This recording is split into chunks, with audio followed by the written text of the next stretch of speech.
ของเขาจะประซักน้ำบรรทานกับเข้าสู่การหับส้มข่าวกันต่อและอย่างนี้จะพาท่านผู้ชมไปเบิ่งกันที่ธนาคารแห่งสาธารณรัฐประชาธิปไตยประชาชนลาวประจำภาคใต้แขวงจำปาสักจัดกองประชุมเผยแพร่เสื่อมซึมมติของกองประชุมใหญ่ครั้งที่12ของพรรคและมติกองประชุมใหญ่ขององค์คณะพรรคธนาคารครั้งที่5วันที่19สิงหาคมนี้ธนาคารแห่งสาธารณรัฐประชาธิปไตยประชาชนลาวประจำภาคใต้แขวงจำปาสักได้จัดกองประชุมเผยแพร่เสื่อมซึมมติกองประชุมใหญ่ครั้งที่12ของพรรคและมติกองประชุมใหญ่ผู้แทนองค์คณะพรรคธนาคารแห่งสาธารณรัฐประชาธิปไตยประชาชนลาวครั้งที่5โดยการเป็นประธานและเผยแพร่เนื้อในของสหายนางวัฒนาดาล่าลอยห้องเลขาคณะบริหารงานพรรคธนาคารแห่งสาธารณรัฐประชาธิปไตยประชาชนลาว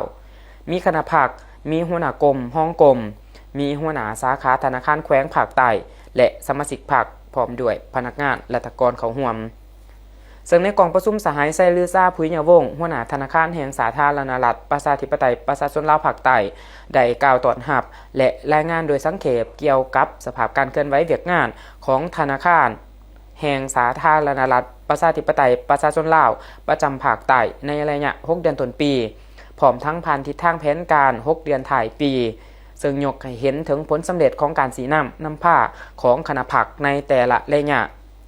จากนั้นสหายนางวัฒนาดาล่าลอยห้องเลขาคณะบริหารงานพรรคธนาคารแห่งสาธารณรัฐประชาธิปไตยประชาชนลาวได้ให้เกียรติเผยแพร่บางเนื้อในจิตใจที่สำคัญของมติกองประชุมใหญ่ครั้งที่12ของพรรค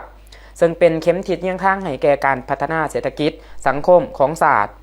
พร้อมนี้สหายยังยกให้เห็นผลสำเร็จของการจัดตั้งพันขยายมติกองประชุมใหญ่ครั้งที่11ของพรรคและทิศทางการสีนำผ้าการจัดตั้งพันขยายมติกองประชุมใหญ่ครั้งที่12ของพรรคดื่มอีก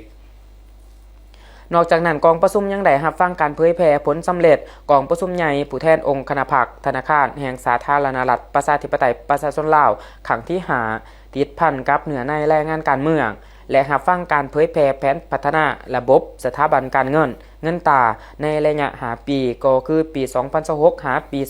2030เพื่อให้ผู้เข้าร่วมได้กำแหนนโยบายและทิศทางการพัฒนาของเขตเงินตราอย่างลึกซึ้งในโอกาสนี้บรรดาสหายผู้เข้าร่วมได้พร้อมกันประกอบคำเห็นและแลกเปลี่ยนต่อ2มติดังกล่าวอย่างกงไปกงมา